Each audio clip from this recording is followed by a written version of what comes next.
Alright, so hey guys, Caleb here at KB Production, and for today's video, we're going to be taking a look at the premium Bandai Requiem for Vengeance, the high-grade Gundam MS-06 Zaku F-Type. Of course, this is the lesean unit. The Kale and the Kale and Chubbed unit comes out next month, and I will also receive those, so I believe I will do a review on them as well when I get them.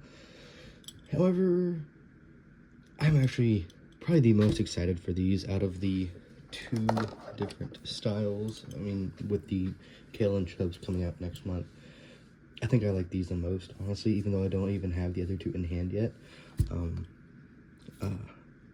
I do just want to give a quick review, nothing too long.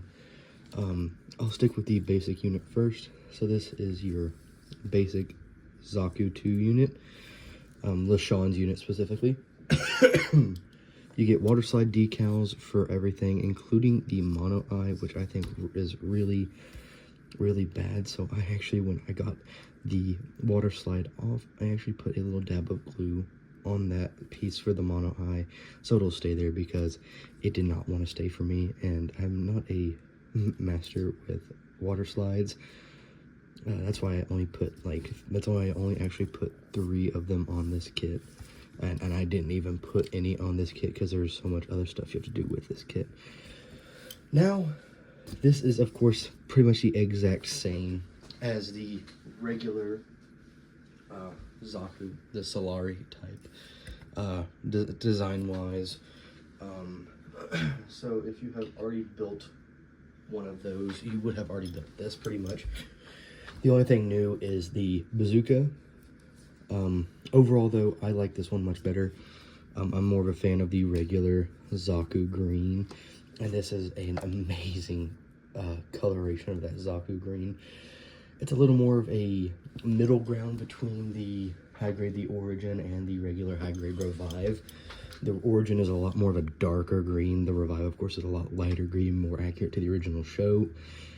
This one is a nice middle ground, a more olive drab style, and that is one of my favorite colors. Of course, you do get everything seen here. So there's the bazooka, the hight, and the Zaku machine gun with 2 extra hands, one being a right hand holding fist for the hight, and then a kind of a rifle support hand for your left arm. Very amazing kit. I think it is my personal favorite Zaku design I've ever had so far. Now moving on to the unidentified type of lesean's Zaku. This one is a lot harder to build. You do have to glue a lot of pieces. I was taking photos of this kit for my Instagram post, I will post later, and these logs kept falling off because I accidentally put too much pressure on them. They're held on by this. You got to glue this little chain down first on these pieces, and then glue the logs to them, so there's not much holding them in place. So after you get this built, you really just want to put this guy on a shelf and not touch him much. If you're like me, you might run into some problems with the glue.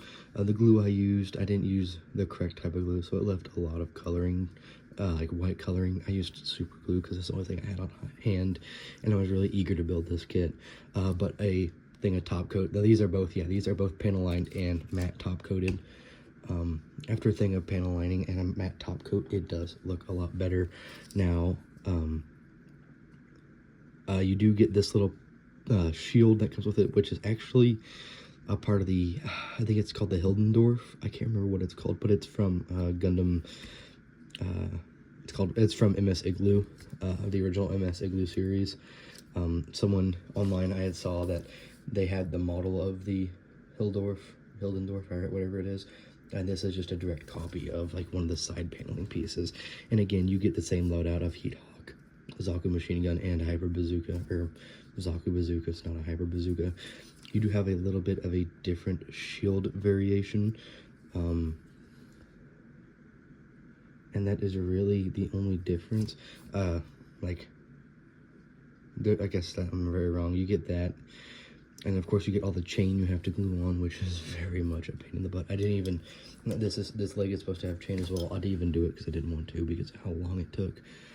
And you have this, which is the same type of material that is on the shoulders if you have built the Masquerade 2.0 Gundam Alex from 0080 War in the Pocket.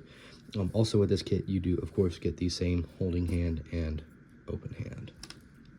So overall, I know these are still, or the other day when I looked, these were still up on the pbandai website. I did pre-order these a while ago, back in February, right before the pre-order ended. So, but they are up. I think they're just up for order because I'm going to assume not many people ordered them, and they had more production than what they thought they would. So I think they are up on the Premium Bandai website still. And if you are a Zaku fan, even if you don't like the RFV, the Requiem for Vengeance show that much, this is definitely a very good pickup.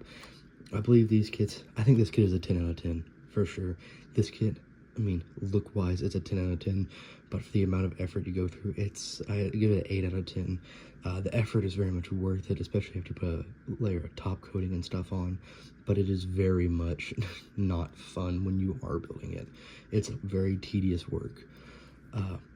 Overall, though, I love these kits, and I would highly recommend them if you are a Zaku fan, and if you do like the more realistic style of mobile suits, like the scene in Requiem for Vengeance.